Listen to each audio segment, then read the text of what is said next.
இந்த பாருங்கள், ஜாக்கெட் தைச்சிருக்கேன் நான்.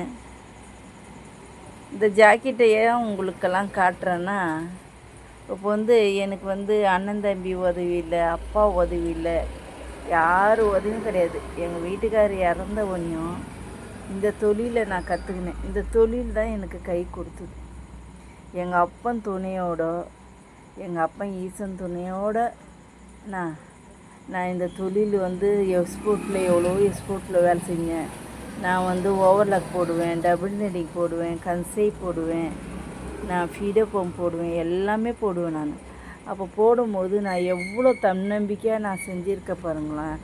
ஏன்னா உங்களுக்கு அந்த தன்னம்பிக்கை கொடுக்கணுன்றது தான். ஏன்னா மனம் ஒருத்தர் இல்லைன்னு மனம் உடையக்கூடாது. நீங்கள்லாம் மக்கள் எவ்வளோ என்ன மாதிரி இருக்கிறாங்க, தனியாக இருக்கிறாங்க, ஆம்பளை இல்லாத துணையாக இருக்கிறாங்க. அந்த மாதிரிங்களாம் மனம் உடையக்கூடாது. நம்ம தன்னம்பிக்கையில் வாழும். ஏதோ ஒரு தொழில் உங்களுக்கு பிடிச்ச தொழிலை எடுத்துக்கின்னு நல்ல மாதிரி நீங்கள் பயணம் சொல்லணும் அப்படின்றது தான் என்னோடய கருத்து.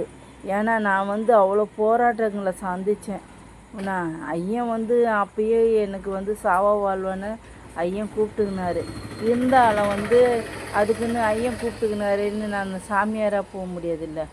2 பசங்க கையில் இருக்குது. அப்போ கையில் இருக்கும்போது நான் எப்படி சாமியாராக போக முடியும்? என் மனசில் இறைவனை வைத்து கொண்டு இதை நான் தொழிலை கையில் எடுத்து என் பிள்ளைங்கள என்னால் முடிஞ்ச வரைக்கும் வளர்த்துருக்குறேன். என்னால் முடிஞ்ச வரைக்கும் ஹை லெவலில் என்னால் வளர்க்க முடியாது. ஆனால் யாருக்கிட்டேயும் கை யாசகம் வாங்காத அளவுக்கு என் பிள்ளைங்கள வளர்த்தேன். இப்போ எங்கள் அண்ணன் தம்பிங்க இருந்தாங்க, யாருமே தயவு இல்லை. அதுதான் எனக்கு கஷ்டமாக இருக்குது. இப்போ உறவினர் யாருன்னா ஒருத்தர் பார்த்துருந்தா கூட மனசார இருக்கும். ஆனால் யாருமே இல்லாத ஒரு இறைவன் கண்ட்ரோலோட ஒரு பொண்ணு நேர்மையாக வாழ்கிறது பெரிய விஷயம். நான் என்னை திரும்பி பார்க்கும்போது எனக்கே கஷ்டமாக இருக்குது. அதனால் நீங்கள் தன்னம்பிக்கை மட்டும் வளர்த்துக்குங்க. இறைவன் தான் தன்னம்பிக்கை.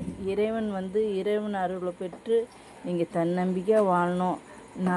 அதுக்கு தான் இதை நான் ஜாக்கெட்டை தைச்சி கட்டுறப்போ இறைவனுக்கு சேவை செஞ்சாலும் நான் தொழில் என்னால் முடிஞ்சது கம்மி ரேட்டில் ஜாக்கெட்டு தைச்சி கொடுக்குறேன் நான். அப்போ எனக்கு ஒரு தன்னம்பிக்கை இருக்குது. எனக்கு பிடித்த தொழில் இது. பிடித்த தொழில்னால் அடுத்தவங்கள அலங்காரம் பண்ணி, எனக்கு அலங்காரம் பண்ணலை. நான் இது வரைக்குமே நல்ல துணி கட்டினது கிடையாது. அதனால் அடுத்தவங்களுக்கு நல்ல துணியை கட்டணும், நல்லா அழகாக இருக்கணுன்றது என்னோடய கருத்து. நான் அன்பே செய்வோம், நல்லதே செய்வோம், நலமுடன் இருப்போம். இறைவன் ஆலயம் செல்வோம், சித்தர் ஆலயம் செல்வோம், அன்பே செய்வோம்.